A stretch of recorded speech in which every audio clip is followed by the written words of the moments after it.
Hi, I'm Dr. Bertice Berry, and I need to tell you this story.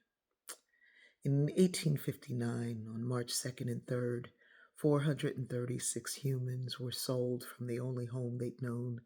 They'd lived there on the plantations of Pierce Butler for generations, and they were being sold away because of his gambling. Ironically, that sale happened on a race course. 7 days before the sale on March 2nd and 3rd, they were marched to that race course and kept in the horses' stalls.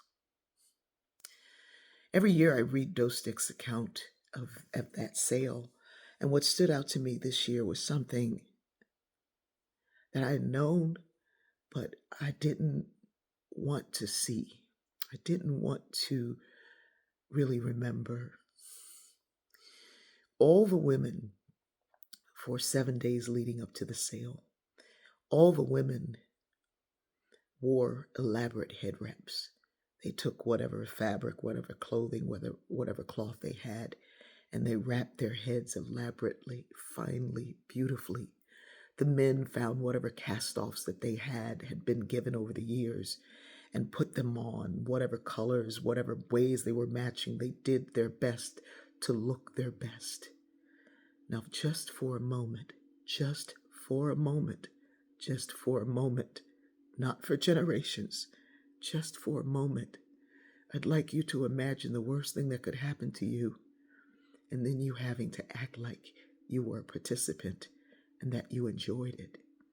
They had to dress up and talk to those buyers and act as if they wanted to be bought by this fine person. Oh, you'd be so good for us, and we'll be so good for you.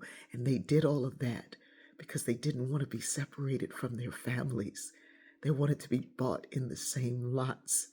They wanted to be kept together. When I hear the narrative America has made up about the Black family and their broken homes,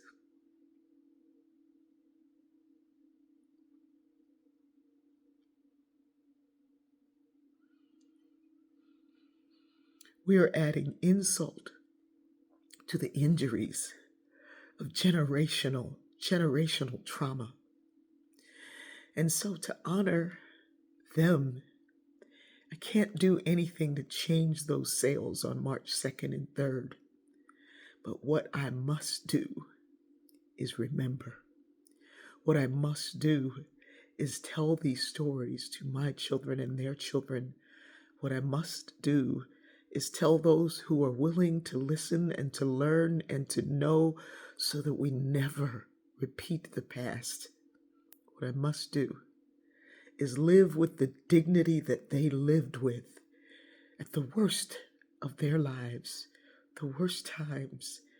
It's called the weeping time because the skies poured down, opened up, and just rained and rained and rained. And folks said that God was weeping. The rain didn't stop until the very last sale. And still, I rise. I love you.